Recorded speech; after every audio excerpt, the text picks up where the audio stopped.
Full wave rectifier दिखाना नहीं था एक्चुअल में, इसका कॉन्सेप्ट भी समझना है ना, सिर्फ दिखाने से काम थोड़ी चलेगा।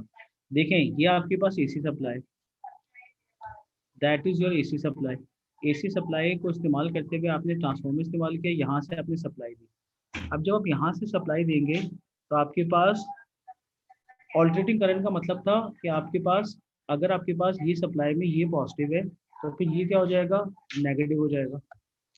और कुछ देर के बाद जब ये नेगेटिव होगा तो फिर ये पॉजिटिव हो जाएगा। तो अगर मैं पॉजिटिव के हिसाब से बात करता हूँ तो इसका मतलब होगा ये जो जंक्शन है, ये डायग्राम और ये डायग्राम दोनों सेम ही है। अब इस डायग्राम के अंदर अगर मैं नेमिंग करूँ, तो इस डायग्राम की जब मैं नेमिंग करता हूँ तो मैं यहाँ लिख सकता हूँ ए, ये आपका ए है, ये आपका बी है, ये आपका सी है और ये आपका डी है। अब इस डायग्राम के अंदर सप्लाई जो लगी हुई है वो तुम्हारे पास ए और सी पे लगी हुई है। इसका मतलब बन जाएगा आपके पास A and C are your input, और लोड किस पे लगा हुआ है, लोड आपके पास लगा हुआ है देखें बी के ऊपर और डी के ऊपर। इसका मतलब बन जाएगा बी एंड डी जो बन जाएगा तुम्हारा क्या बन जाएगा, जो बी और डी होगा वो तुम्हारा कहलाएगा आपके पास आउटपुट, क्योंकि इस पे लोड लगा हुआ है। इसका मतलब बनेगा ए और सी इनपुट हो जाएंगी and B and D are your output, ये तुम्हारे पास आउटपुट हो जाएगी क्योंकि इस पे लोड लगा हुआ है। अब मैं बात करता हूँ ऑल्टरनेटिंग पल्स की। अगर ए पॉजिटिव होगा तो उस टाइमिंग में सी क्या हो जाएगा, सी नेगेटिव होगा। पहले मैं एक हिसाब से बात करता हूँ, तो अगर ए पॉजिटिव होगा तो सी नेगेटिव होगा। तो जो करंट का फ्लो स्टार्ट होगा वो स्टार्ट होगा, ए पॉजिटिव था, डायोड के अंदर मैंने प्लस माइनस आपको बता दिए थे। डायोड के अंदर जो प्लस माइनस होते हैं वो आपके पास जहाँ पे एरो होता है वो चीज़ नेगेटिव होती है। उसका मतलब बनेगा डायोड के अंदर ये साइड नेगेटिव होगी, इसी तरह ये नेगेटिव होगा, इसी तरह ये नेगेटिव होगा और ये नेगेटिव होगा। तो जो करंट फ्लो करेगा, अगर ए पॉजिटिव था तो जो करंट का फ्लो बनेगा तो करंट गुजरेगा D1 से, D1 से गुजरने के बाद लोड से गुजरेगा, ये देखें लोड पे जा रहे हैं, और फिर लोड से वापस जाने के बाद करंट पहुंचेगा डी तक, और डी के बाद करंट गुजर रहा होगा आपके पास D2 से, किससे गुजर रहा होगा, D2 से, ताकि सर्किट का पाथ कंप्लीट हो सके। तो जो मैं करंट का फ्लो दिखाऊंगा कुछ ऐसे दिखाऊंगा, ये देखिए करंट पहले गुजरेगा आपके पास D1 से, उसके बाद लोड से गुजरेगा, लोड से गुजरने के बाद डी पे पहुंचेगा, और फिर डी से गुजरने के बाद करंट गुजर रहा होगा आपके पास सी तक आएगा डायोड 2 से, और फिर सी से आपके पास यहाँ पे पहुंच चुका होगा। तो जब आपके पास ए पॉजिटिव होगा तो करंट का फ्लो कैसे लिखूंगा मैं, अगर ए पॉजिटिव था तो करंट गुजर रहा होगा D1 से, उसके बाद लोड से, और उसके बाद D2 से। तो इसका मतलब होगा आपके पास लोड के ऊपर जो सीआरओ लगा हुआ होगा उसके ऊपर जो आउटपुट जनरेट हो रही है वो आउटपुट के कैसे जनरेट होगी।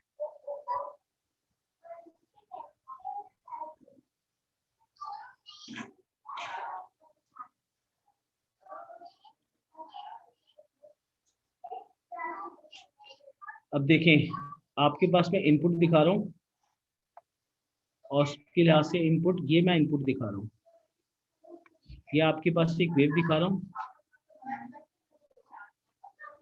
ये आपके पास ऑल्टरनेटिंग करंट है। अब जब आउटपुट आ रही होगी तो आउटपुट इसके नीचे दिखा रहा हूँ मैं। जब आपके पास ए पॉजिटिव था तो कंडक्ट हो रहा होगा D1 एंड D2, D1 और D2 से कंडक्शन हो रही होगी, आपके पास जो आउटपुट डेवलप हो रही होगी वो ये डेवलप हो रहा होगा, राइट। ये आउटपुट जब डेवलप होगी जब आपके पास D1 और D2 काम कर रहा होगा। अब आपके पास जब ए नेगेटिव होगा, अब मैं ए नेगेटिव की बात करता हूँ, तो सी जो होगा आपके पास ऊपर वाली चीज नेगेटिव हो गई तो नीचे वाली चीज पॉजिटिव हो जाएगी। तो अब करंट जो फ्लो करेगा वो आपके पास सी पे पहुंचेगा, राइट। सी पे पहुंचने के बाद करंट गुजर रहा होगा D3 से, ये देखिए D3 से गुजरने के बाद लोड से गुजरेगा, लोड से गुजरने के बाद करंट पहुंचेगा डी के ऊपर, और फिर टी से गुजरने के बाद D4 से करंट गुजरेगा, और फिर ए पे वापस आने के बाद सर्किट कंप्लीट होगा, क्योंकि करंट फ्लो करता था प्लस टू माइनस। उसका मतलब बनेगा जब मैं आपके पास नेगेटिव पल्स की बात कर रहा हूँ, ए पे जब नेगेटिव आ रहा होगा तो सी पे पॉजिटिव आ रहा होगा, तो फिर सी से काम हो रहा होगा, तो D3 और D2 पे काम हो रहा होगा, तो फिर जो आपकी डेवलप हो रही है आउटपुट वही ऐसे आपको डेवलप हो रही है। इसका मतलब होगा इस टाइमिंग में D3 और D4 काम कर रहे थे। अब आपके पास यही पल्स रिपीट होती चलेगी, अगली पल्स के अंदर काम कर रहे होंगे दोबारा से D1 D2, उससे अगली पल्स में काम कर रहे होंगे D3 D4, तो इसका मतलब होगा आपके पास फुल वेव एसी, ये कहलाती थी फुल वेव एसी, ये कन्वर्ट हो गई फुल वेव डीसी में, इसमें कन्वर्ट हो गई फुल वेव डीसी में। इसको मैं डीसी क्यों कह रहा हूँ, इसको मैं एसी क्यों कह रहा हूँ, क्योंकि इसमें प्लस माइनस दोनों पल्सेज हैं, जबकि इसमें सारी की सारी क्या आ रही है, प्लस आ रही है। तो फुल वेव रेक्टिफिकेशन में आपके पास सिर्फ ए पॉजिटिव होगा, तो करंट का पाथ बनेगा D1 R and D3 D2। और जब आपके पास सी पॉजिटिव होगा, तो जब सी पॉजिटिव होगा तो करंट फ्लो कर रहा होगा D3 से, उसके बाद R से, उसके बाद D4 से। और जब आपके पास ए पॉजिटिव होगा तो मैं लिख देता हूँ D1 R एंड D2। इसका मतलब होगा आपकी आउटपुट स्टॉप ही नहीं हो रही। तो full wave AC convert into full wave DC.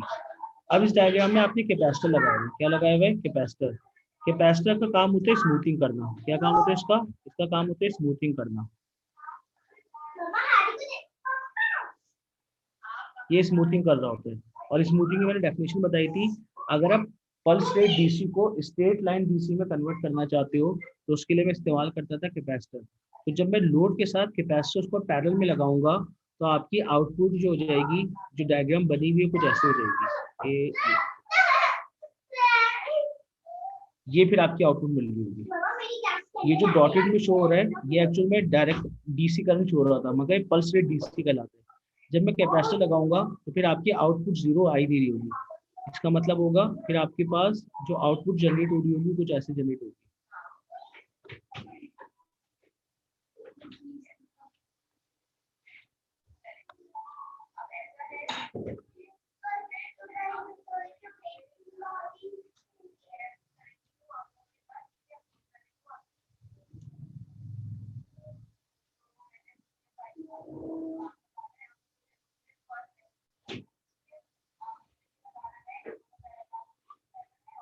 देखो सही समझ गया मैं, राइट। तुम लोग को मुझे डायग्राम पूरी बना के बतानी पड़ेगी, रुको।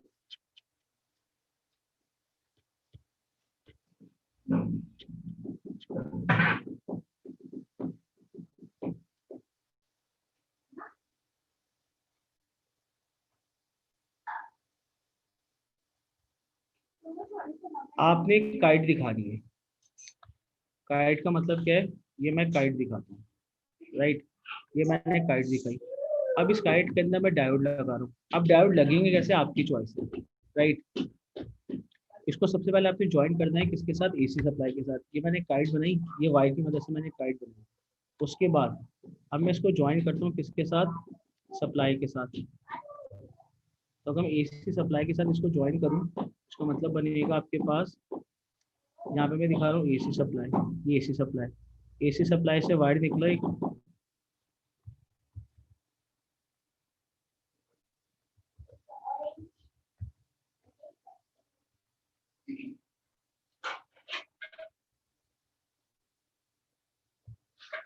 ये मैंने एक एसी सप्लाई बनाई।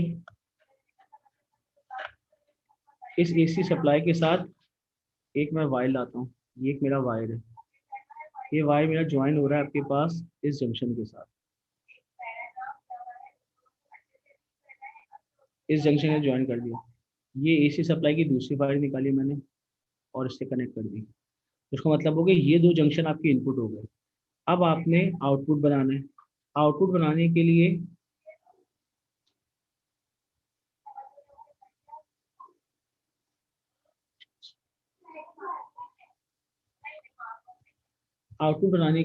आपने ये वायर सेलेक्ट किया और इस वायर को यहाँ से इसके ऊपर से ओवरलैप करा दिया और एक वायर यहाँ से निकाला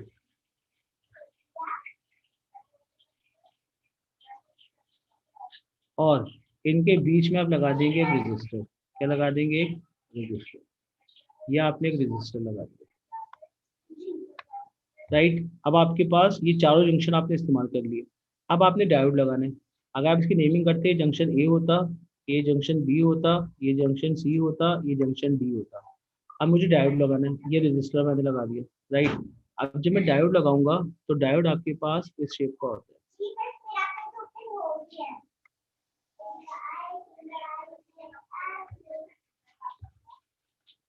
अब मैं डायोड बनाने के लिए जा रहा हूँ, तो मैं डायोड आपके पास ऐसे बना रहा हूँ। अब इसमें डायोड की पहचान क्या, आपके पास डायोड जो बनेंगे वो ऐसे बनेंगे।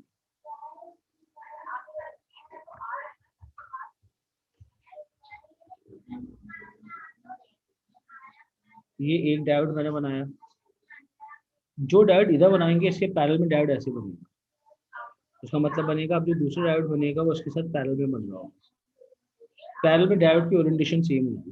तो अब जो मैं जो डायोड बनाऊंगा वो आपके पास ऐसे बना दिया मैंने। ये एक डायोड बना दिया। अब ये दो डायोड पैरेलल में सेम हो गए। अब ये जो डायोड बनेगा वो आपके पास ऐसे बन रहा होगा। इसका मतलब होगा अगर ए पॉजिटिव था, ए आपके पास जो जंक्शन होगा इसकी एक साइड पे प्लस आना चाहिए, एक साइड पे माइनस आना चाहिए। अब इसी के पैरेलल में डायोड यहाँ बनाऊंगा। ये मैंने 4 डायोड बना दिए। ठीक। अब आप मुझे बताइए करंट जब फ्लो करेगा तो करंट में ऊपर पॉजिटिव पल्स होगी तो फिर नीचे नेगेटिव होगा। अभी मैं इसके लास्ट से बात करता हूँ। अब जब ऊपर पॉजिटिव होगा तो ए बन जाएगा पॉजिटिव। ए क्या बन जाएगा, पॉजिटिव।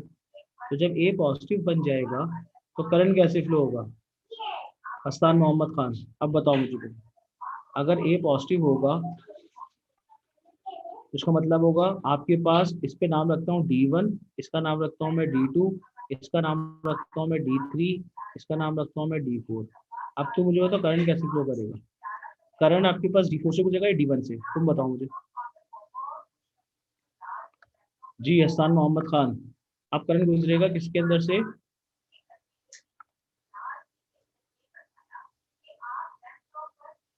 करंट गुजर रहा होगा D1 से, लेकिन D2 से नहीं, लेकिन D2 से नहीं करेगा। D1 से नहीं, D1 से गुजरेगा, D2 से नहीं गुजरेगा, सही कह रहे हो तुम। अब D1 से गुजार रहा हूँ मैं, ये देखिए करंट का एरो लगा दिया मैंने, D1 से गुजरा। अब D1 से गुजरने के बाद D2 से जा नहीं सकता, तो फिर ये लोड से गुजरेगा। किससे गुजरेगा, लोड से। उसका मतलब होगा फिर ये गुजरेगा लोड से। तो इसका मतलब D1 के बाद ये लोड पे आ गया, राइट। अब लोड से गुजरने के बाद ये कहाँ जा रहा होगा, लोड से गुजरने के बाद ये पहुंचेगा D तक। उसके बाद फिर ये कहाँ से गुजरेगा, फिर ये गुजरेगा D3 से। कहाँ से गुजरेगा, D3 से। और D3 से गुजरने के बाद C पे आएगा, और फिर C से आपके पास सप्लाई पे वापस चले जाएगा। This is the first part when A is positive. क्या ये बात समझ में आई, सर्किट कंप्लीट हो गया। D2 से इसलिए नहीं गुजर रहा होगा क्योंकि D2 की ये साइड है नेगेटिव और करंट है पॉजिटिव, तो प्लस माइनस एक दूसरे को क्या कर देंगे, कैंसिल आउट। तो फिर तुम्हें सोचना चाहिए था कि D4 से क्यों नहीं गुजर रहा। D4 से भी इसलिए नहीं गुजर रहा होगा क्योंकि D2 की ये फोर्थ साइड जो है नेगेटिव है, तो प्लस हमेशा प्लस से गुजरेगा, प्लस माइनस से नहीं गुजर रहा होगा। ये कॉन्सेप्ट है। तो this is the first part. क्या ये बात समझ में आई, बिल्कुल सही कह रही जुमना। D4 भी पॉजिटिव है, मगर D4 से अगर मैं गुजारूंगा तो सर्किट ही कंप्लीट नहीं होगा, क्योंकि अगर A से एंटर हुआ है तो C से एग्जिट होगा ना करंट, कॉमन सेंस है। जो तुम बात बोल रही हो बिल्कुल सही कह रही हो। आपके पास जब मैं D पे पहुंचा हूँ तो इसके बाद पाथ गुजरने के दो रास्ते हैं, D3 भी D4 भी है। तो अगर D4 से मैं गुजारता हूँ तुम्हारे कहने पे, अगर मैं इसको D4 से गुजारूँ तो फिर आपके पास ये देखो आपका सर्किट ही कंप्लीट नहीं हो रहा होगा। मैं किससे गुजार रहा हूँ, तुम्हारे कहने पे D4 से, इसलिए मैं इसको अलग कलर से शो कर रहा हूँ। तो अगर मैं D4 से पास करूंगा तो करंट स्टार्ट कहाँ से हो रहा था, ए से, दोबारा कहाँ पहुंच गया, ए पे। जबकि करंट अगर एक जगह से एंटर हुआ है तो दूसरी जगह से एग्जिट होगा ना। जो मैं इनपुट की बात कर रहा हूँ, ये देखो, अगर मैं तुम्हारे कहने पे D4 से करंट गुजार दूँ तो मैं ए से चला था, मैं ए पे वापस आ गया। मुझे ए से चलना है तो मुझे सी से एग्जिट होना होगा, क्योंकि एक प्लस एक माइनस है। Current is always flowing from higher voltage to lower voltage. उसका मतलब होगा अगर ए पॉजिटिव होगा तो सी नेगेटिव होगा। उसका मतलब होगा फिर ये ए पे वापस नहीं जाएगा, क्योंकि जब वो डी पे पहुंच चुका है तो उसके पास एक हाई वोल्टेज है ए और लोअर वोल्टेज है सी, तो हमेशा लोअर साइड के ऊपर जाएगा, क्योंकि current is always from positive to negative या high voltage to low voltage. ये चीज आपने पढ़ी थी ओरिजिन में। क्या ये बात समझ में आई। तो करंट आपके पास,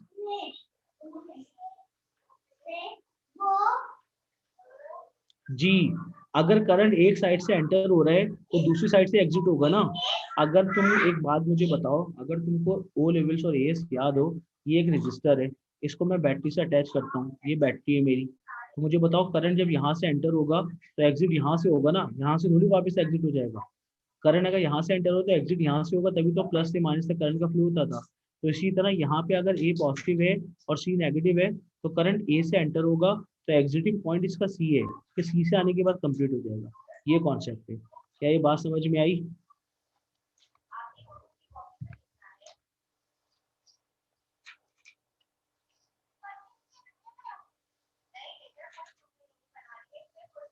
पहले तो मुझे पास समझ में आ गया, तुम्हें पास समझ में आ गया तो मैं उसके एग्जाम के क्वेश्चन कराता हूँ तुम्हें, राइट। इसका पास समझ में आ गया। अगर ए पॉजिटिव था तो कौन से डायोड काम कर रहे थे? जुनैद, तुम्हारी वाली बात को मैं बोर्ड पे दिखा रहा हूँ। अगर ए पॉजिटिव था तो इसका मतलब होगा, अगर ये पॉजिटिव होगा तो मैं पाथ क्या लिखूंगा, मैं पाथ भी लिख देता हूँ, फिर मैं इसके पासवे का सवाल कराता हूँ, क्योंकि पासवे के सवाल से तुम्हें ज्यादा समझ में आएगा।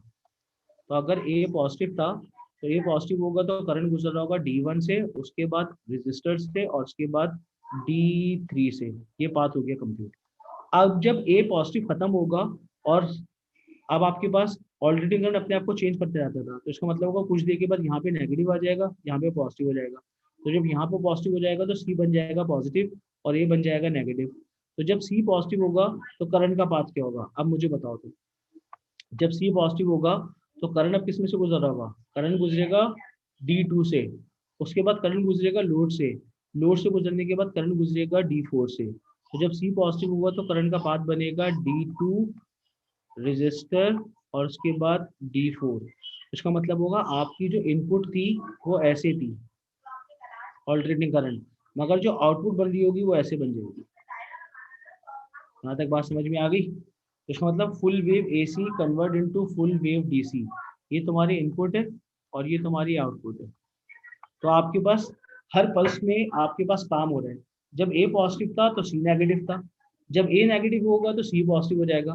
तो जब फर्स्ट पल्स आ रही थी, जब ए पॉजिटिव था तो D1 D3 काम कर रहे थे, जब ए नेगेटिव हो जाएगा तो सी पॉजिटिव हो जाएगा, तो उस टाइमिंग में D2 और D4 काम कर रहे होंगे। इसलिए full wave AC convert into full wave DC। अब ये भी पल्स है, ये देखें। अगर आप इसको स्मूथ करना चाहते थे, ये देखिए मैं इसको स्मूथ करना चाह रहा हूँ, तो अगर मैं इसको स्मूथ करना चाहूंगा तो मुझे एक कैपेसिटर को लगाना पड़ेगा लोड के साथ पैरेलल में। उसका मतलब होगा जब एक लोड के साथ कैपेसिटर को पैरेलल में लगाएंगे तो आपकी आउटपुट स्टेट होती चली जाएगी। इस टेक्निक को बोलते थे स्मूथिंग। क्या बोलते थे इस टेक्निक को? स्मूथिंग। जो इस डायग्राम में शो हो रही है, ये डायग्राम,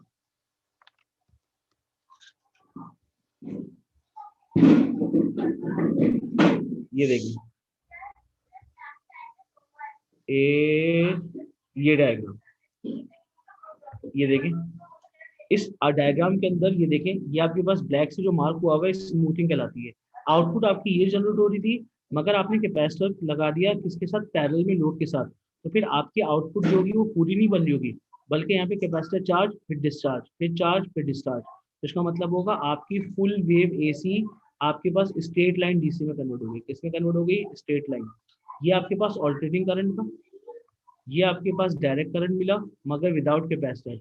और जब कैपेसिटर लगा देंगे तो फिर आपकी आउटपुट जो होगी वैसे हो जाएगी। ये देखिए स्मूथ होती चली गई, स्ट्रेट बन गई है। ये देखें सारी की सारी प्रोसेस दिखा रहा हूँ, ये देखें चार्जिंग डिस्चार्जिंग। क्योंकि जब आपके पास डायोड कंडक्ट कर रहा होगा तो कैपेसिटर चार्ज हो रहा होगा, जब ये दो डायोड कंडक्ट नहीं करेंगे तो उस टाइमिंग में कैपेसिटर डिस्चार्ज हो रहा होगा। तो स्मूथिंग वो टेक्निक होती थी जिसकी मदद से मैं DC वेव्स को स्ट्रेट लाइन DC में कन्वर्ट करता हूँ। इसको बोलते हैं पल्स रेट DC। क्या कहते हैं इसको? इसको बोलते हैं पल्स वेव DC, और इसको बोलते हैं स्ट्रेट लाइन DC। तो स्ट्रेट लाइन DC आपको जब मिलेगी जब आप लोड के साथ एक कैपेसिटर लगा दोगे पैरेलल में। और इस टेक्निक का नाम बताया गया था स्मूथिंग। क्या टेक्निक का नाम है? इस टेक्निक का नाम है स्मूथिंग। स्मूथिंग एक्चुअल में पल्स वेव DC को स्ट्रेट लाइन DC में कन्वर्ट करता है। क्या यहाँ तक बात समझ में आ गई? अगर यहाँ तक बात समझ में आ गई तो मैं इसके पास के सवाल स्टार्ट करता हूँ। यहाँ तक बात समझ में आ गई है?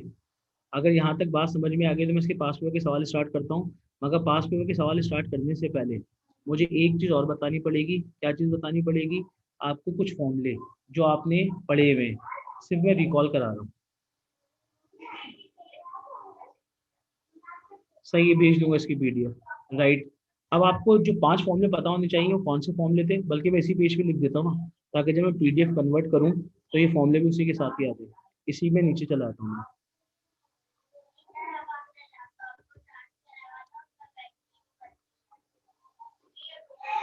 ये देखिए स्मूथिंग की technique. When a capacitor is applied is placed in parallel with the load, so output will state और smoothing is a technique by which we can convert pulse wave DC into straight line DC. ये देखो, ये दिखा रहा हूँ मैं, ये देखो आपके पास ये स्टेट हो गया, आपके पास आउटपुट। अब जो फॉर्मूले आपको पता होने चाहिए, ये जो स्ट्रेट लाइन मिल रही है आपको, ये किसकी वजह से मिल रही है? ये कैपेसिटर लगाने की वजह से मिल रही है। अगर कैपेसिटर ना लगा होता तो आपके पास डॉटेड वाली आउटपुट मिल रही होती, मगर क्योंकि आपने कैपेसिटर लगा दिया है, इसलिए आपके पास आउटपुट जो गई है वो आपके पास स्ट्रेट हो गई है। तो ये आउटपुट आपको मिल रही है किसकी मदद से? कैपेसिटर की मदद से। अगर कैपेसिटर ना लगा होता तो जो ग्रीन वाली होती वो आपको आउटपुट मिलती है। अब जो फॉर्मूले आपको पता होने चाहिए, कौन कौन से फॉर्मूले पता होने चाहिए, मैं इसी में लिख रहा हूँ। पहला फॉर्मूला था आई आर एम एस का। आई आर एम एस बराबर होता था I nought upon under root two के। ये पहला फॉर्मूले इस चैप्टर का पता होना चाहिए। दूसरा formula V R M S का, I is directly proportional to V, तो इसलिए वी आर एम एस का फॉर्मूला बन जाएगा V nought upon under root two. ये सेकंड फॉर्मूला। तीसरा फॉर्मूला था पावर का, power of R M S बराबर होती थी पी नॉट अपॉन टू के। ये फॉर्मूला पेपर में शो करने को आता है। ये तीन फॉर्मूले आपके पास थे। चौथा फॉर्मूला था v is equals to V not sine omega t, ये करंट का फॉर्मूला था फोर्थ। और फिफ्थ फॉर्मूला करंट का, वोल्टेज का है। फिफ्थ फॉर्मूला था I is equals to I nought sine omega t. ये पांच फॉर्मूले तो आपने चैप्टर में पढ़े थे। अब इसका सवाल जब डायोड के साथ कंबाइन हो गया आता है ब्रिज रेक्टिफायर के साथ, तो आपको ट्रांसफॉर्मर का आइडिया होना चाहिए। तुमने पास में बोला था, मैं पास में खुलवा रहा हूँ उसके। अगर ट्रांसफॉर्मर आपने ओ लेवल में पढ़ा था, number of turn in primary upon number of turn in secondary बराबर होता था voltage in primary upon voltage in secondary is equals to current in secondary upon current in primary. तो ये तीन फॉर्मूले आपने ओ लेवल में पढ़े थे।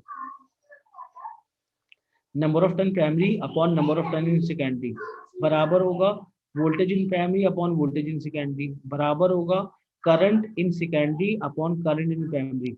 इसका मतलब होगा अगर तुम वोल्टेज और करंट का रिलेशन देखो तो ये इन्वर्स है, क्योंकि नंबर ऑफ टर्न्स अगर बढ़ेंगे तो प्राइमरी का करंट आपके पास क्या हो रहा होगा? कम हो रहा होगा। तो करंट और वोल्टेज जो वो आपके पास इन्वर्सली प्रोपोर्शनल है। और नंबर ऑफ टर्न्स और वोल्टेज जो है वो आपके पास डायरेक्ट प्रोपोर्शनल है।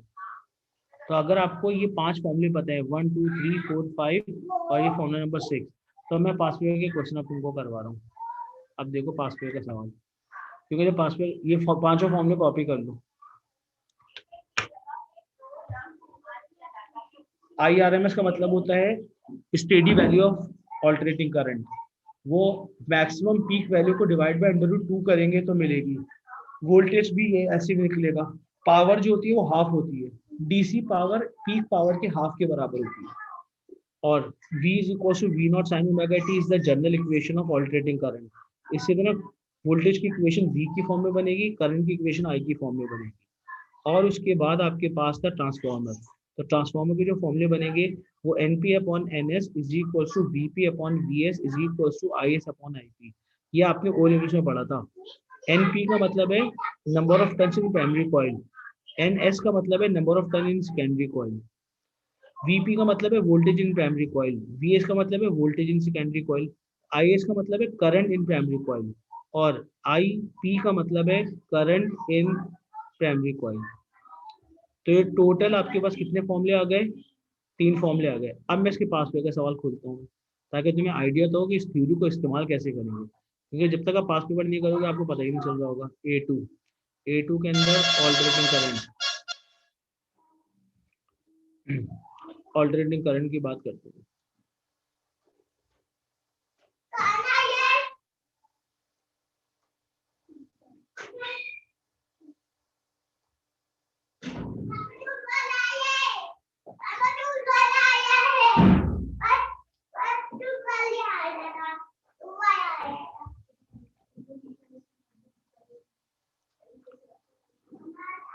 अब देखें, यहाँ से सवाल स्टार्ट करते हैं। ये देखें, ये पूरा सवाल, इसका रेफरेंस बता रहा हूँ मैं। ये बी पार्ट है, इसका रेफरेंस है आपके पास। ये देखें, इस तरह की डायग्राम आएगी, आपने डायग्राम खुद कंप्लीट करनी होगी। ये जून 7 का सवाल है, पेपर 4 है। क्वेश्चन नंबर आपके पास आता है इसका, क्वेश्चन नंबर तो खैर मुझे कंफर्म नहीं पता, कभी आगे पीछे हो जाते हैं। जून 7 का सवाल है ये। जून 7 का सवाल है आपके पास, पेपर 4।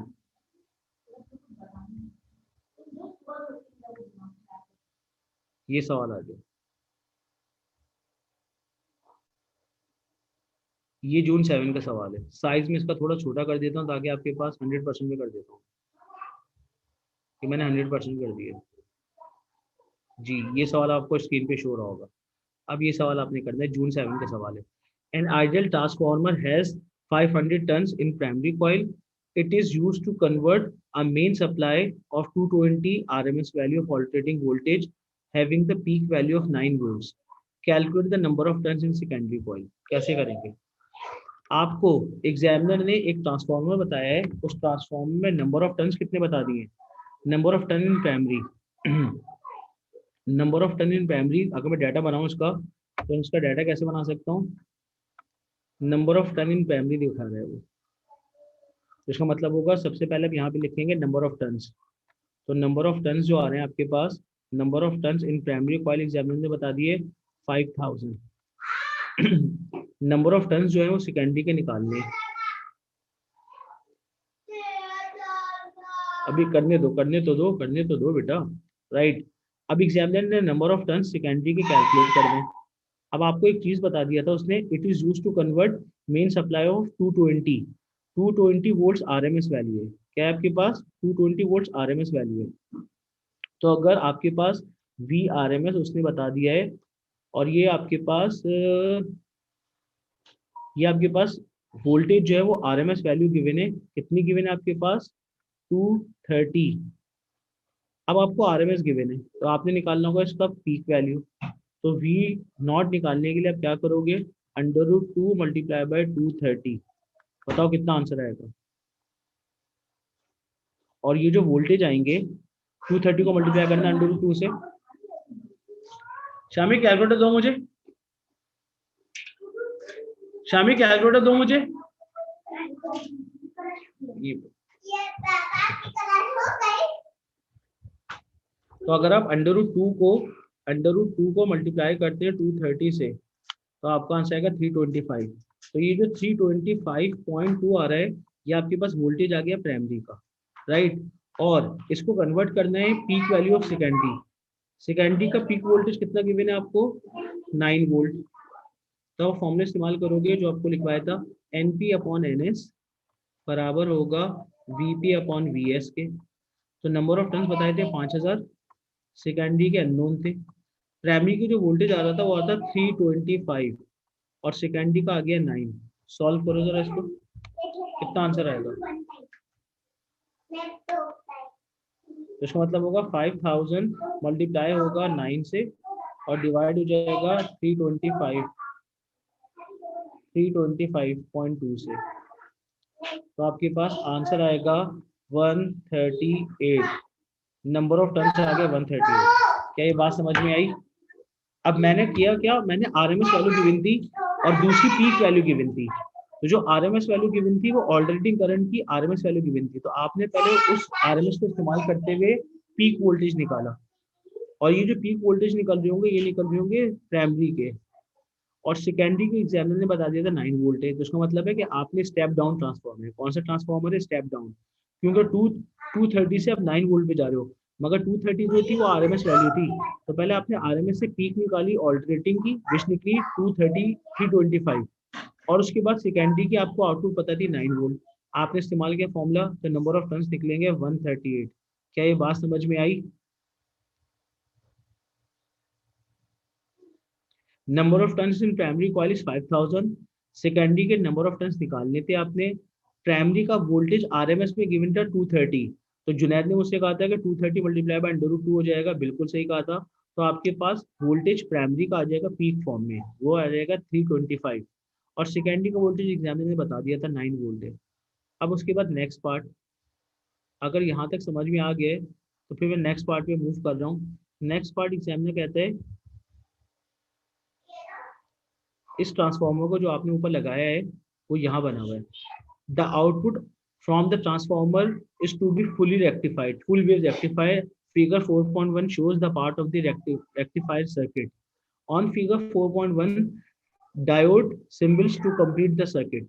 अब such that terminal A of resistor R is positive with respect to terminal B, तो इसका मतलब होगा ए पॉजिटिव है, ए को आपने पॉजिटिव लिखना है, इसका मतलब होगा अगर ए पॉजिटिव होगा तो बी नेगेटिव हो जाएगा, तो अगर ए पॉजिटिव होगा तो ए कनेक्ट हो रहा है, तो इसका मतलब हो जाएगा ये पॉजिटिव हो जाएगा, इसका मतलब ये पॉजिटिव हो जाएगा तो फिर ये नेगेटिव हो जाएगा। अब आपने डायोड लगाने, इसका मतलब है डायोड लगाने के लिए आप क्या करोगे, पहले डायोड आप ऐसे लगाओ, पहले डायोड ऐसे लगाऊंगा, मैं पहले डायोड में ऐसे लगाऊंगा, और मैंने कहा था जैसे ये डायोड लगेगा वैसे डायोड यहाँ पे लगेगा, इसका मतलब ये डायोड लग गया, तो अगर ये पॉजिटिव होगा तो यहाँ पे जो डायोड लगेगा वो आपके पास माइनस में लगना चाहिए था, तो फिर ये माइनस हो जाएगा ताकि करंट फ्लो ही ना हो।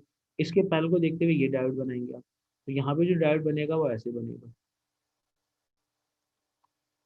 तो आपने सर्किट कंप्लीट करना था, क्योंकि एग्जामिनर ने बता दिया था कि टर्मिनल ए जो है वो पॉजिटिव है, तो टर्मिनल ए जब पॉजिटिव होगा तो मैं डायोड का सेटअप ऐसे लगा रहा हूँ, इसका मतलब होगा आपके पास, एक सेकेंड, नहीं एक सेकेंड मैंने गलती की भाई, सॉरी, ए पॉजिटिव था, सॉरी सॉरी मुझसे गलती हुई है, ये तो मैंने आउटपुट के हिसाब से आंसर बना दिया,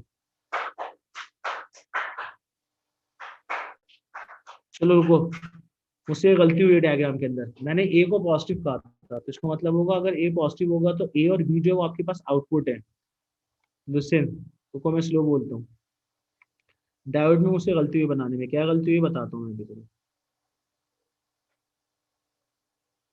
एग्जामिनर ने कहा था कि ए पॉजिटिव है, तो अगर ए पॉजिटिव होगा तो इसका मतलब होगा यहाँ से आउटपुट निकलनी चाहिए, सप्लाई की जो इनपुट वोल्टेज है वो कौन कौन से जंक्शन होंगे, अगर इसकी मैं नेमिंग करूँ तो ये जंक्शन बन जाएगा तुम्हारा इनपुट ए,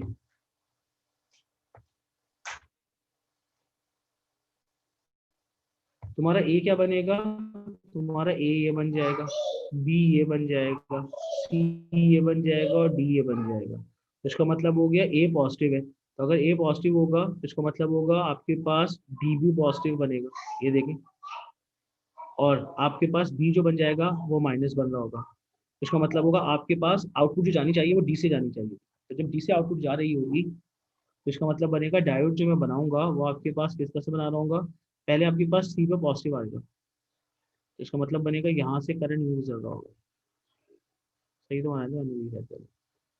इसके पैरेलल में आपके पास ये चीज बन जाएगी, इसका मतलब होगा सप्लाई जब आएगी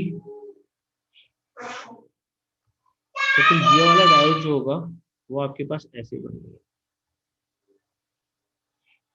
और ये वाला डायोड ऐसे बनेगा, क्या ये बात समझ में आई, क्योंकि जब सप्लाई आएगी आपके पास ए पे, अगर ये पॉजिटिव था तो यहाँ से कंडक्ट होगा, यहाँ से कंडक्ट होने के बाद डी पे आएगा, डी से गुजरने के बाद लोड के ऊपर जाएगा, और फिर लोड से गुजरने के बाद बी पे जाएगा, अब बी से गुजरने के बाद आपके पास डायोड यहाँ से गुजरेगा और सर्किट का बात कंप्लीट हो जाएगा, ये डायग्राम बनानी थी आपने, क्या ये बात समझ में आई, अब तुम देखो इसके लिहाज से, क्योंकि अगर ए पॉजिटिव था तो इसका मतलब होगा इस जंक्शन से आउटपुट जानी चाहिए थी, तो आपने डायोड ऐसे लगाने हैं।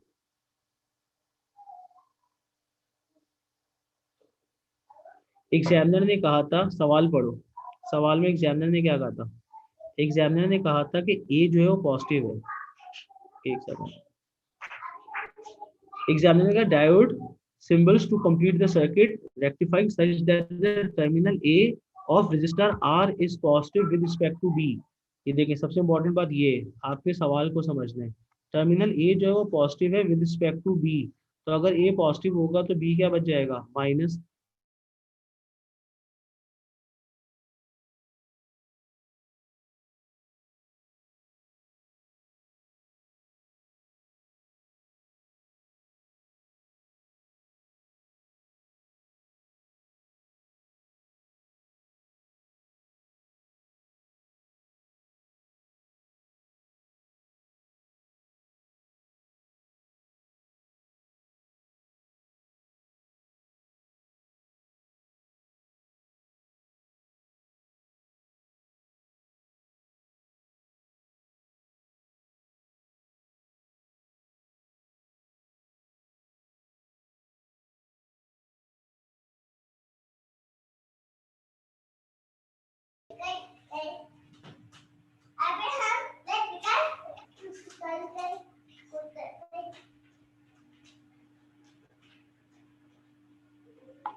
ये स्क्रीन शेयर कर रहा हूँ मैं।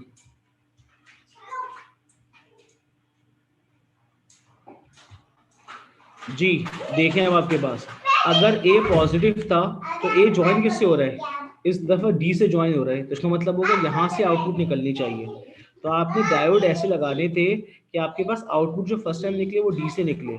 इसका मतलब होगा आपकी इस डायग्राम के अंदर जो मैंने ए को नाम दिया है और जो मैंने सी को नाम दिया है वो तुम्हारी इनपुट बन जाएंगी, बी और डी तुम्हारी आउटपुट बन जाएगी। इसका मतलब होगा करंट जब ए पे आएगा तो अगर ए पॉजिटिव होगा तो करंट कैसे फ्लो करेगा, करंट फ्लो करेगा इस तरह से। ये देखें करंट यहाँ से फ्लो करेगा।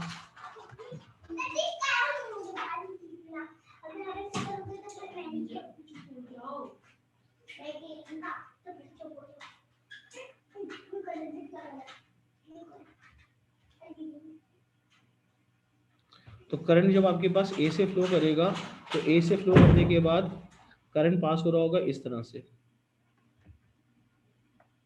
यूं पास होगा करंट।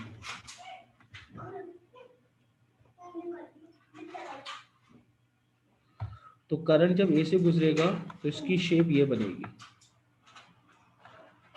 करंट यहाँ से गुजर रहा होगा। अब यहाँ से गुजरने के बाद करंट पहुंचा डी पे। अब डी के बाद आपके पास नीचे नहीं जा सकता क्योंकि माइनस है, तो यहाँ से एग्जिट होगा, यहाँ से एग्जिट होगा तो ए पे आ जाएगा, तो ए बिकम पॉजिटिव। अब आपके पास आर से गुजरेगा, आर से गुजरने के बाद पहुंचेगा बी पे। अब बी पे गुजरने के दो रास्ते हैं, ए में भी जा सकते हैं और आपके पास बी टू सी भी जा सकते हैं, बी टू ए भी जा सकता है, मगर मैं बी टू सी दिखाऊंगा क्योंकि मुझे सर्किट का पाथ कंप्लीट करना है। तो जब मैं सर्किट का पाथ कंप्लीट करने की बात करूंगा तो उसका मतलब करंट यहाँ से गुजर रहा होगा, इसका मतलब वो करंट जब यहाँ से गुजरेगा तो सी पे आएगा और सी से आपके पास चला जाएगा आपके पास कहाँ पे, ट्रांसफार्मर के अंदर वापस, तो सर्किट का पाथ कंप्लीट हो जाएगा। अब जब ए पॉजिटिव खत्म होगा और ए नेगेटिव हो जाएगा तो फिर सी बन जाएगा पॉजिटिव। हाँ बोलो। जो सी वाला डायोड है ये भी उल्टा होना चाहिए ना, क्योंकि फिर ये ब्लॉक कर दिया पाथ इसका। और कौन नहीं सा तो वाला सी पाथ? वाले जो आपने सी बी टू सी के बीच में डायोड है, ये बी तो इसमें से भी और पास सी हो के जाएगा। दरमियान जो डायोड है, बिल्कुल सही कह रहे हो। तो हाँ। अगर इसमें से पास हो जाएगा तो जहां से इनपुट आया वहीं से आउटपुट नहीं भी चला। नहीं नहीं नहीं, गलत कह रहे हो तुम। अगर मैं इस डायोड को उल्टा बनाऊंगा तो तुम्हारा सर्किट ही काम नहीं कर रहा होगा, क्योंकि उसकी रीजन ये कि करंट का पाथ कंप्लीट होने के लिए, देखो आपके पास पैटर्न क्या है, जो बी और सी के दरमियान डायोड लगा है, सॉरी बी और सी के दरमियान जो डायोड लगा है उसी शेप के अंदर ए और सी के दरमियान डायोड लगेगा। तो अगर तुम बोल रहे हो कि अगर मैं बी और सी के डायोड को रिवर्स कर दूं तो मुझे फिर आपके पास डी और ए के दरमियान का जो डायोड है उसको भी रिवर्स करना पड़ेगा, तो करंट एंटर ही नहीं हो रहा होगा। क्योंकि अगर मैं इस डायोड को उल्टा बना दूंगा तो अगर ए के लिहाज से बात करोगे तो ये भी नेगेटिव हो जाएगा, ये भी नेगेटिव हो जाएगा। देखो ये बात तुमको उस सर्किट में भी थी, मैं तुमको क्वेश्चन दिखाता हूँ मैं, जो जुमना ने बात पूछी थी, जुमना ने ये बात पूछी थी मुझसे, एक सेकंड दिखाता हूँ मैं अभी। जुमना आपके पास जो मैंने पहले सर्किट दिखाया था, इसकी सर्किट डायग्राम कहाँ थी, एस ए ऑल्टरनेटिंग करंट।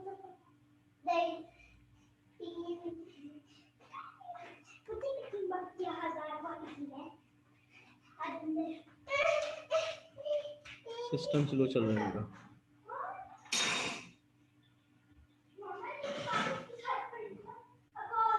देखो जो तुम बात कर रहे थे, अगर आपके पास बी से सी डायोड को मैं उल्टा कर दूंगा तो मुझे ए से बी डायोड को भी उल्टा करना पड़ेगा, डी टू ए, तो फिर आपके पास करंट का फ्लो स्टार्ट ही नहीं हो रहा होगा।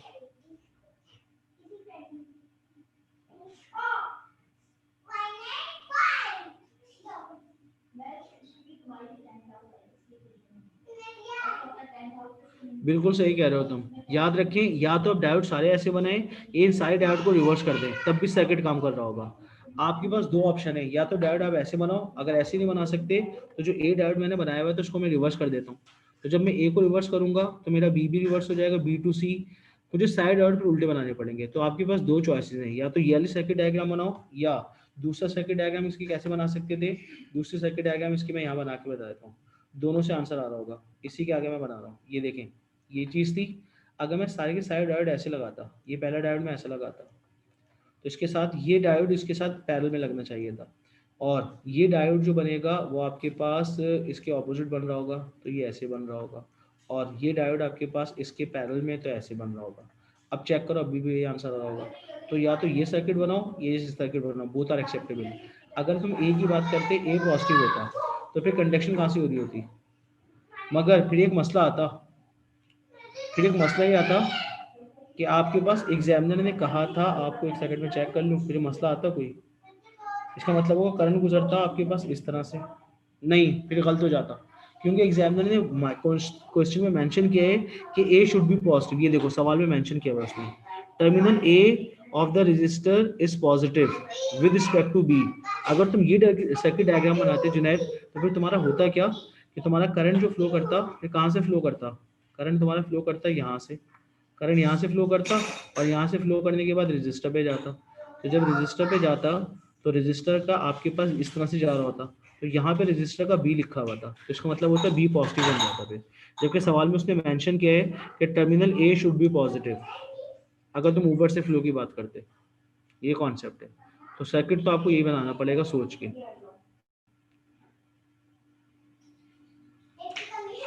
सर बी नेगेटिव आता नहीं, बी नेगेटिव आता ना, कैसे बी नेगेटिव आएगा? अगर तुम इस सर्किट की बात कर रहे हो, अगर तुम इस सर्किट की बात कर रहे हो जो इसके ऑपोजिट मैंने 4 डायोड बनाए, तो इसका मतलब बन जाएगा तुम्हारा ये जंक्शन ए बन जाएगा, इस जंक्शन का नाम बी हो जाएगा, इसका नाम सी हो जाएगा, इसका नाम डी हो जाएगा। तो इसका मतलब होगा फिर तुम बात करो सी इज पॉजिटिव और ये नेगेटिव है, तो अगर सी पॉजिटिव होता तो फिर करंट फ्लो करता, तब भी आपके पास नहीं, तब भी तुम्हारा ये पॉजिटिव बन जाता। इस डायग्राम के लिहाज से ये बन रहा है और ए क्या बन रहा होता, नेगेटिव बन रहा होता। एग्जामिनर ने क्वेश्चन में मेंशन किया है कि A is positive and B is negative, तो सर्किट तो सिर्फ यही बनेगा जो मैंने बनाया है, इसके अलावा जो तुम सोचो उसमें मसला आएगा।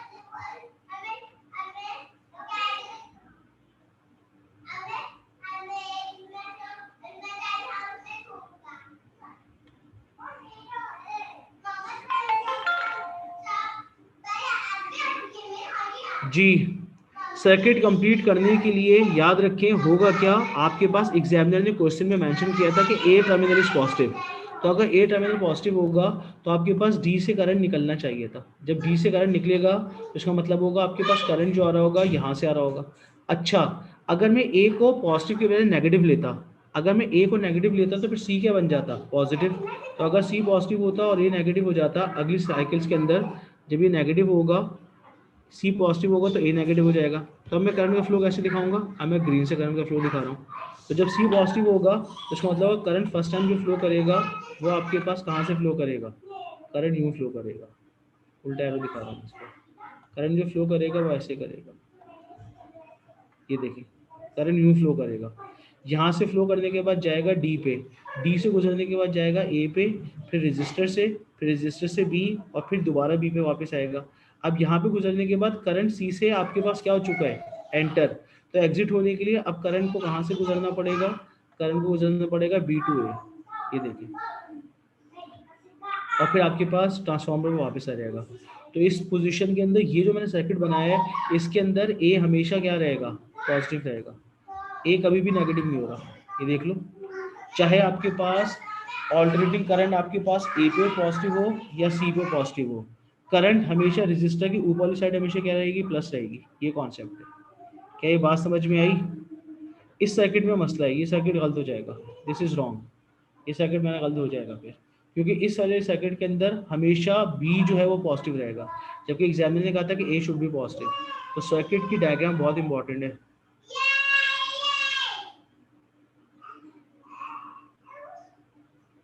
सर तो फिर क्या, सर तो फिर पॉइंट ए से आगे भी और जाएगा भी करंट सोर्स में, एक सेकंड, पॉइंट ए से, हाँ ना, याद रखो जब सी पॉजिटिव होगा तो फिर ए से एग्जिट हो रहा होगा और ए से एग्जिट होकर ट्रांसफार्मर में जा रहा होगा, क्योंकि निकल तो ट्रांसफार्मर से रहा था ना। देखो आपके पास करंट का जो फ्लो था वो आपके पास इस तरह से था, करंट आपके पास यहाँ से एंटर हो रहा था तो फिर यहाँ से एग्जिट होकर सर्किट में वापस जा रहा होगा,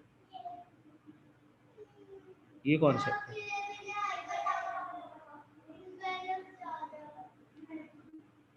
तो अगर सी पॉजिटिव था तो सी से एंटर होगा और फिर ए से निकल के ट्रांसफार्मर में वापस जा रहा होगा, और अगर ए पॉजिटिव होता तो इसका एरो यूँ बनेगा फिर, और अगर ए पॉजिटिव होता तो फिर आपके पास, मैं डिफरेंट कलर से दिखा देता हूँ, तो फिर आपके पास डिफरेंट कलर आपके पास पर्पल से दिखा देता हूँ। फिर आपके पास ए से एंटर होता और फिर एग्जिट होता सी से और जाएगा कहाँ, ट्रांसफार्मर में वापस। ये कॉन्सेप्ट है। तो जाना तो ट्रांसफार्मर में ही होगा ना, एक साइड से निकलेगा दूसरी साइड से एग्जिट हो रहा होगा। ये पूरा कॉन्सेप्ट है।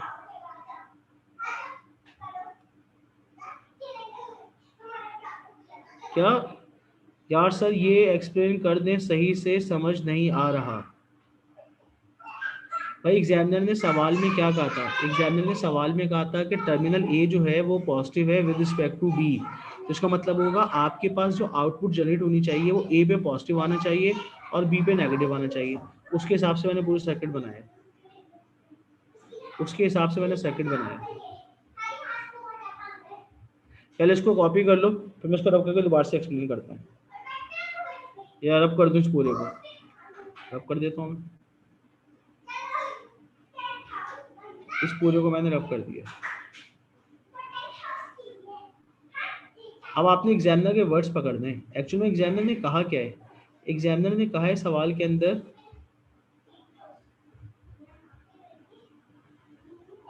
ये सवाल है आपका, एग्जामिनर ने कहा है सवाल के अंदर, सवाल सुने पहले, क्योंकि जब तक सवाल समझ में नहीं आएगा कुछ नहीं होगा आपसे।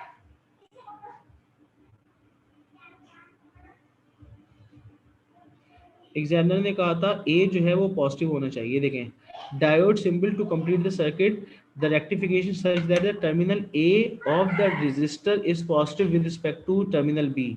अगर ए पॉजिटिव है तो आपकी स्टोरी स्टार्ट होगी ए से।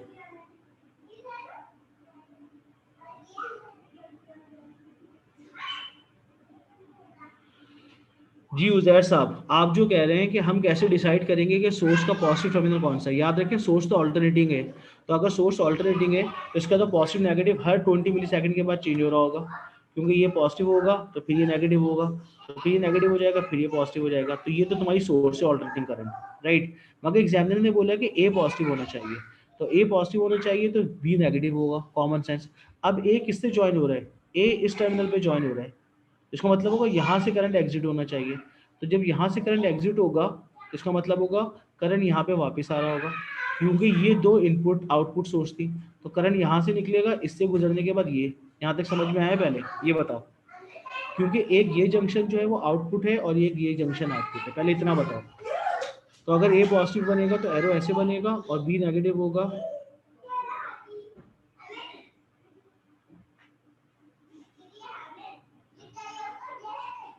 जी यहाँ तक पहले बात समझ में आई, ये बताएं मुझे।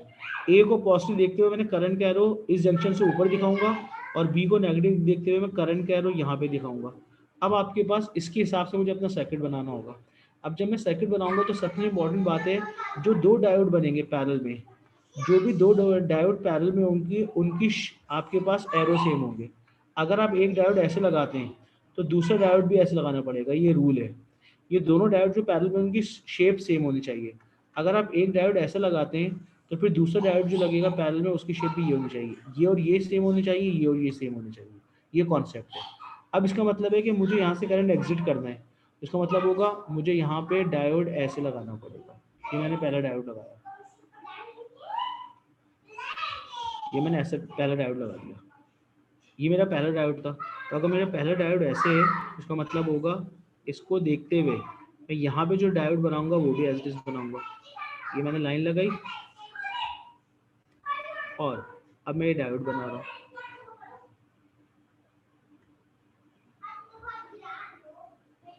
अब ये डायोड हो गया, राइट। अब आपके पास इसका मतलब होगा आपके पास यहाँ से करंट एंटर होगा तो यहाँ पे करंट स्टॉप होना चाहिए। तो जब यहाँ पे करंट स्टॉप होगा तो मुझे डायोड लगाना पड़ेगा ऐसे,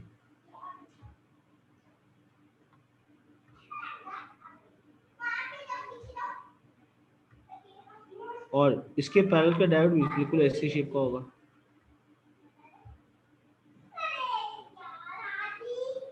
ये बन गया सर्किट। अब आप देखें, अब आप कहीं से भी करंट भेजो, अब इनपुट सप्लाई क्या थी, इनपुट सप्लाई या तो ये आपके पास या नीचे वाली है। अब तुम मुझे बताओ करंट का फ्लो बताओ, अगर आपके पास ये पॉजिटिव होता तो करंट कैसे गुजरता, अगर ये यहाँ पे पॉजिटिव आता तो करंट गुजर रहा होता आपके पास इस तरह से। ये देखें करंट यहाँ से गुजरता, यहाँ से गुजरने के बाद करंट आपके पास नीचे से गुजर नहीं सकता, करंट ऊपर जाता है। उसका मतलब होता है ए बन जाता पॉजिटिव। फिर यहाँ से वापस आता, यहाँ से वापस आने के बाद करंट कहाँ से गुजरता, यहाँ से गुजरता और सर्किट तुम्हारा कंप्लीट हो जाता। इसका मतलब होता है ये पॉजिटिव बन जाता, ये नेगेटिव, सर्किट कंप्लीट हो गया। लेकिन अगर कुछ देर के बाद जब आपके पास नीचे वाला आपके पास क्या बन जाएगा, पॉजिटिव, तो फिर करंट कहाँ से गुजर रहा होगा, तब करंट यहाँ से गुजरेगा, ये देखें यहाँ से गुजरेगा, इसके बाद फिर ऊपर जाएगा, फिर ये पॉजिटिव बन जाएगा, बी नेगेटिव बन जाएगा, और फिर यहाँ से आने के बाद करंट यहाँ से गुजरेगा और पाथ कंप्लीट होगा। इसका मतलब होगा जब ये पॉजिटिव था तब फिर ये नेगेटिव बन जाता। ये कॉन्सेप्ट है पूरा। क्या यहाँ तक बात समझ में आई?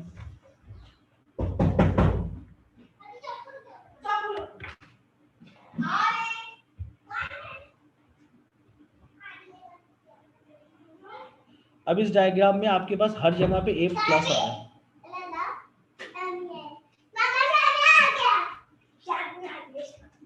अब इसके बाद नीचे वाला सर्किट, ये बात याद रखना, दो डायोड जब भी पैरेलल लगे होंगे इनकी डायरेक्शन क्या होनी चाहिए, सेम।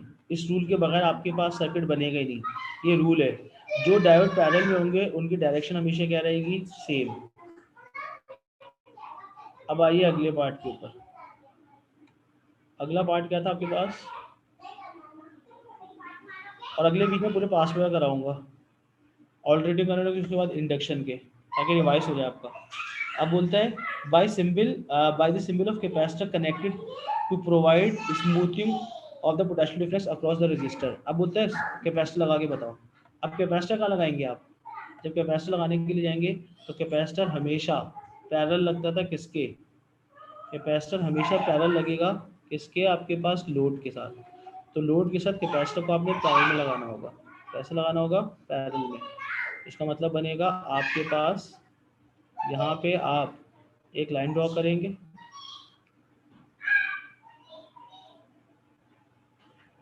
और ऐसी एक और लाइन आप नीचे ड्रॉ कर देंगे, और इनके बीच में कैपेसिटर लगा देंगे।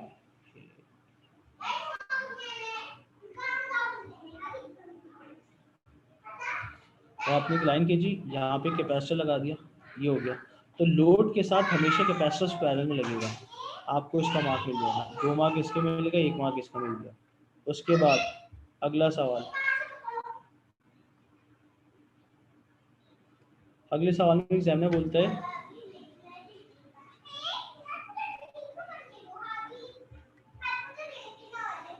है figure 4.2 shows that the variation of the time of the smoothing potential difference across the resistor R. State the interval of time during which the capacitor is being charged from the transformer. बोलते हैं capacitor charge कहाँ से कहाँ तक हो रहा होगा। इस डायग्राम में कैपेसिटर की चार्जिंग क्या होगी, this is the charging of capacitor. Capacitor charge हो रहा होगा इस रीजन में, कैपेसिटर चार्ज हो रहा होगा इस रीजन में, कैपेसिटर चार्ज हो रहा होगा इस रीजन में, और ये हो रहा होगा डिस्चार्ज, ये हो रहा होगा डिस्चार्ज, ये हो रहा होगा डिस्चार्ज। इसका मतलब है आप लिखेंगे T1 to T2। अब एग्जामिनर ने T3 के आगे नाम ही नहीं दिया था, अगर इसका नाम रखते हम TX तो मैं लिख सकता था T3 then TX।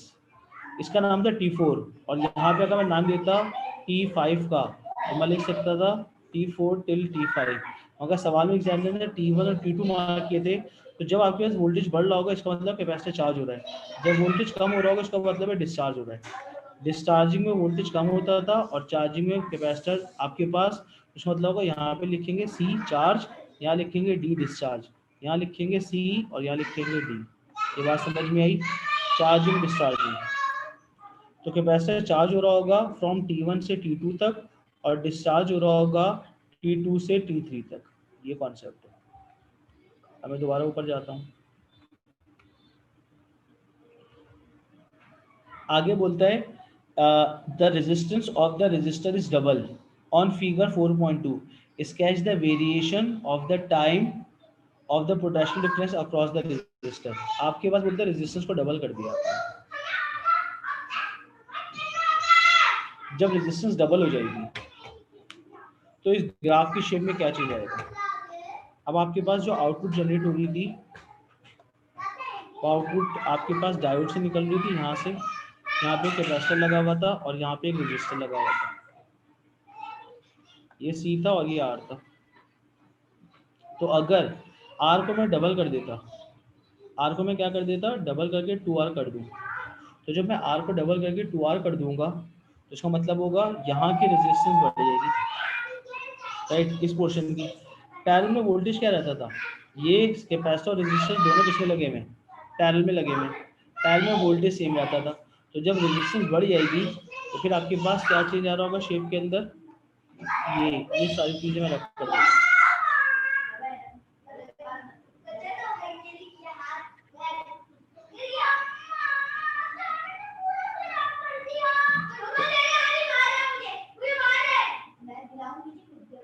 Shamir खुदारा, Shamir Meerut, दरवाजा बंद करो, दरवाजा बंद करो।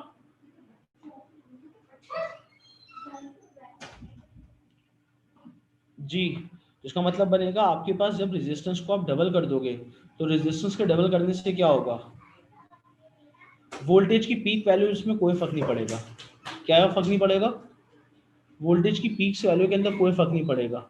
तो जो वोल्टेज है वो वही रहेंगे, सिर्फ और सिर्फ ग्राफ की शेप में डिस्चार्जिंग में चार्ज होगा, शॉर्टर हो जाएगा। बिल्कुल सही है।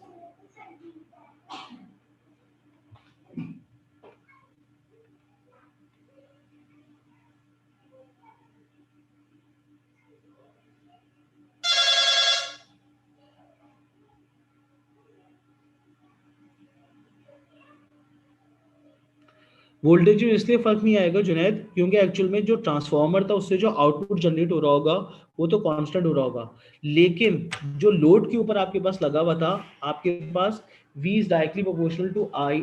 याद रखो वोल्टेज जो होगा कैपेसिटर और रेजिस्टर दोनों के ऊपर क्या आ रहा होगा, सेम आ रहा होगा, क्योंकि दोनों किसमें लगे हुए हैं, पैरेलल के अंदर लगे हुए हैं। तो जब ये पैरेलल के अंदर लगे होंगे इसका मतलब होगा आपके पास रेजिस्टेंस के बढ़ने से वोल्टेज तेजी से ड्रॉप नहीं हो रहा होगा, बल्कि स्लाइटली ड्रॉप हो रहा होगा। आपके घर का जो फैन होता है इसके साथ जो रेगुलेटर लगा होता है, जब मैं रेजिस्टेंस बढ़ाता हूँ तो फैन की स्पीड क्या हो जाती है, स्लो हो जाती है।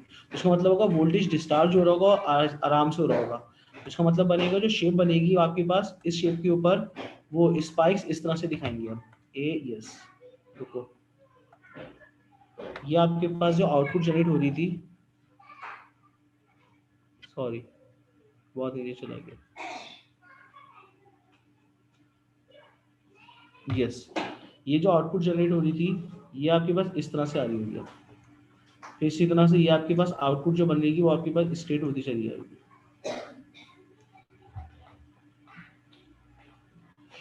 ये कॉन्सेप्ट बनेगा। जो आउटपुट आ रही होगी इस तरह से आपके पास बढ़ती चलेगी। तो जैसे जैसे रेजिस्टेंस बढ़ाते चले जाते हैं आपके पास कैपेसिटर की वैल्यूज के ऊपर, ये जो आपके पास आउटपुट है वो इस तरह से आती चलेगी।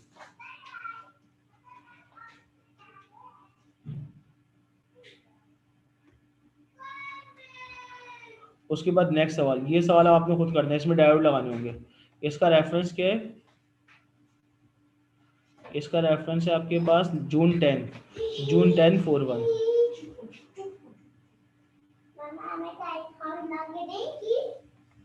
ये सवाल है जून 10 का सवाल है, ये किसका सवाल है आपके पास, जून 10/41। एग्जामिनर बोलता है a student is asked to design a circuit by which direct voltage of peak value 9 is obtain from the 220 volts of alternating current. Alternating supply के 240 वोल्ट हैं और जो डायरेक्ट करंट ऑब्टेन हो रहा है, राइट, उसकी पीक वोल्टेज कितने बता दी एग्जामिनर ने, 9। A student used to transform may be obtained by an ideal transformer bridge rectifier है, right। On figure 6.1, draw symbols of the four diode as so as the product produce the polarity across the load as shown on the diagram। अब examiner ने वही चीज दी है, load के ऊपर polarity दे दी है, इसका मतलब होगा ऊपर वाली साइड पॉजिटिव है। तो अगर ये साइड पॉजिटिव है और ये वाली साइड नेगेटिव है तो आपसे बोलते डायोड लगाएं। तो इसका मतलब होगा डायोड अब आपके पास जो लगेंगे वो कैसे लगेंगे, ये वाला डायोड जो लगेगा वो ऐसे लगेगा, ये वाला डायोड जो लगेगा, क्योंकि आपके पास यहाँ पे आउटपुट आना चाहिए, तो ये डायोड आपके पास कुछ ऐसे लगेगा। ये समझ में आया। तो अगर ये डायोड ऐसे लगेगा तो ये वाला डायोड भी फिर ऐसे बनेगा। तो इसका मतलब बनेगा ये वाला डायोड जो बनेगा आपके पास पोलैरिटी, ये दो सेम बन गए, तो इसका मतलब करंट यहाँ से एंटर हो रहा होगा, तो इसको ब्लॉक होना चाहिए, तो इसका मतलब ये डायोड ऐसे लगेगा। तो जब ये डायोड ऐसे लगेगा तो ये वाला डायोड भी कैसे लगेगा आपके पास, ऐसे लग रहा होगा। ये कॉन्सेप्ट है।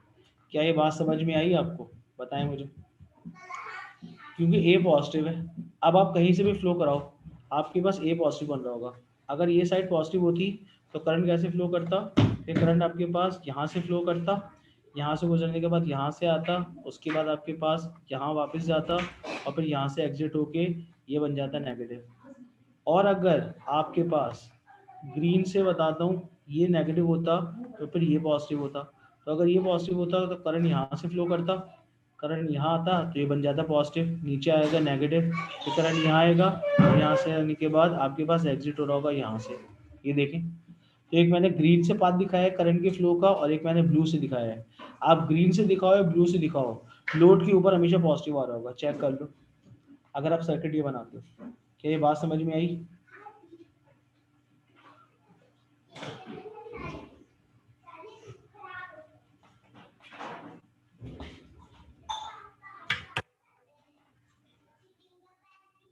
ये आपके पास डायोड दिखा दिया मैंने।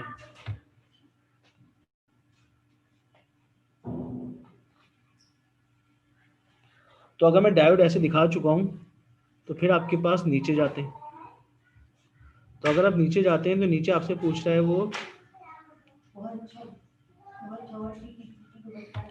Calculate the ratio of number of turns in secondary coil. तो इसका मतलब बनेगा NS अपॉन NP का रेशियो बताने। NS का मतलब है number of turn in secondary coil, number of turn in primary coil. तो इसके लिए फॉर्मूला बनेगा NS अपॉन NP बराबर होगा VS अपॉन VP के। क्या यहाँ तक बात समझ में आई? तो VS अपॉन VP।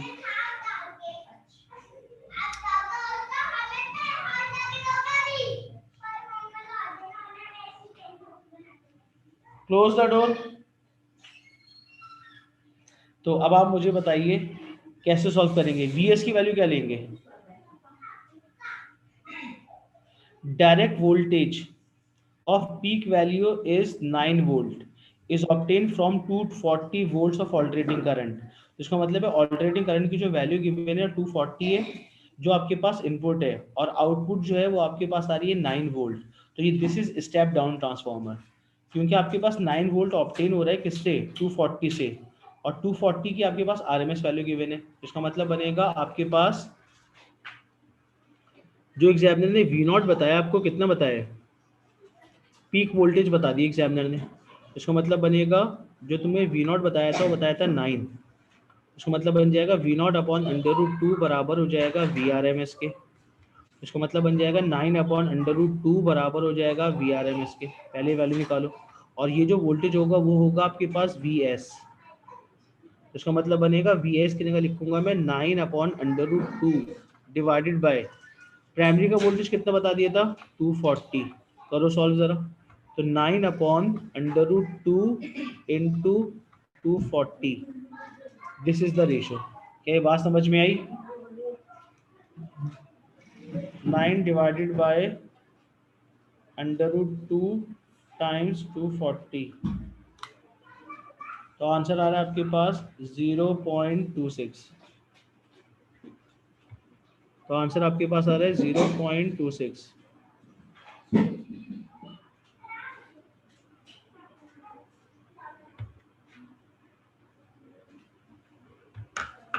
क्या यहाँ तक बात समझ में आई?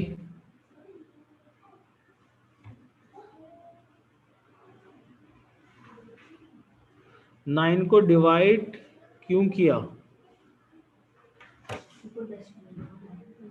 भाई? 9 वोल्ट एग्जामिनर क्या बोल रहे हैं, सवाल तो पढ़ो। पीक वैल्यू, ये देखिए क्या लिखा हुआ है, पीक वैल्यू ऑफ 9 वोल्ट। तो इसका मतलब होगा 9 जो है वो आपके पास पीक वैल्यू थी। तो VRMS का फॉर्मूला होता था V नॉट अपॉन √2। तो मैंने 9 वोल्ट को एक्चुअल में आप क्या निकालना चाह रहे हो, VRMS निकालना चाह रहे हो।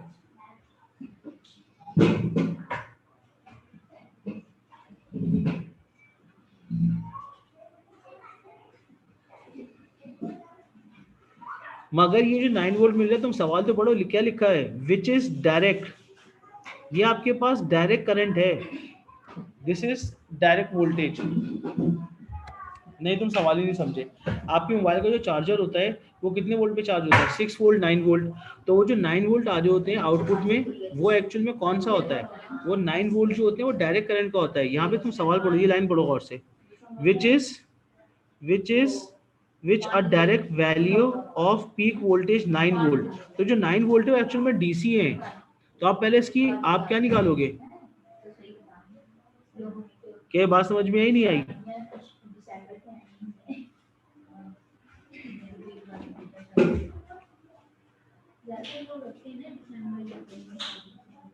तो एक्चुअल में ये जो है वो 9 वोल्ट जो मिल रहा था,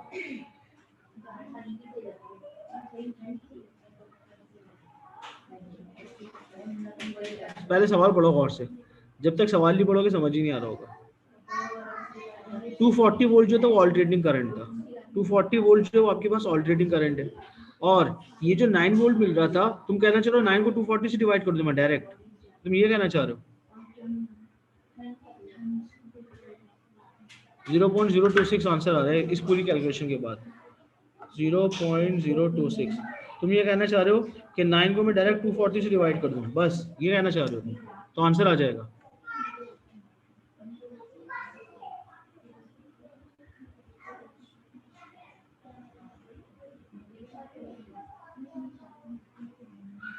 भाई ये जो डायरेक्ट वो बता रहा था, डायरेक्ट वोल्टेज आपके पास बता रहा था ऑफ पीक वैल्यू 9।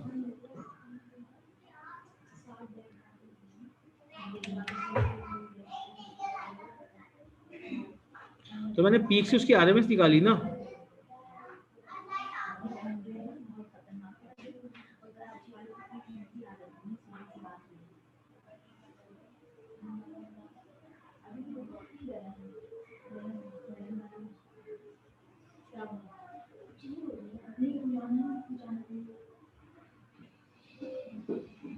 इसका रेफरेंस क्या था, रुको चेक कर लेते हैं, हो सकता है मुझसे गलती हो, चेक कर लेता हूँ। रुको रुको रुको, जून 1041, जून 1041, जून 1041, जून 10, जून 1041। रुको रुको रुको, ये देखें जून 1041, ये रेफरेंस।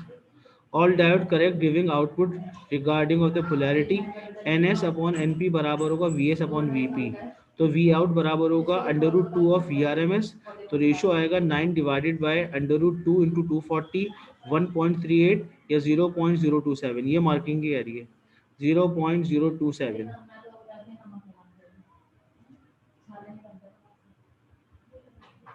0.027 is the answer.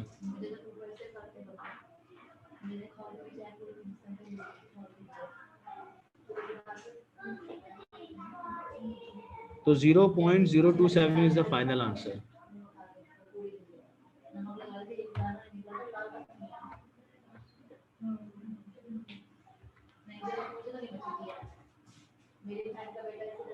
एक मिनट,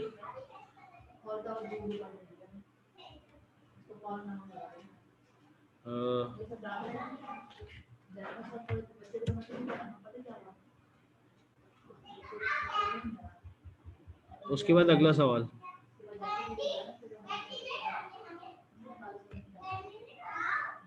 अटेंडेंस 20 बच्चे हैं ना तुम लोग के, और अटेंडेंस तो मैं लगा लूंगा खुद।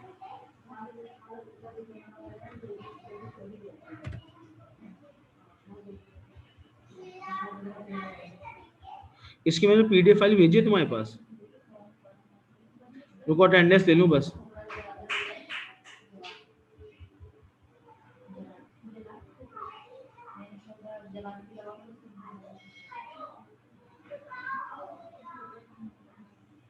अटेंडेंस तो ले लूं, कर देता हूँ ऑफ, रुक जाओ।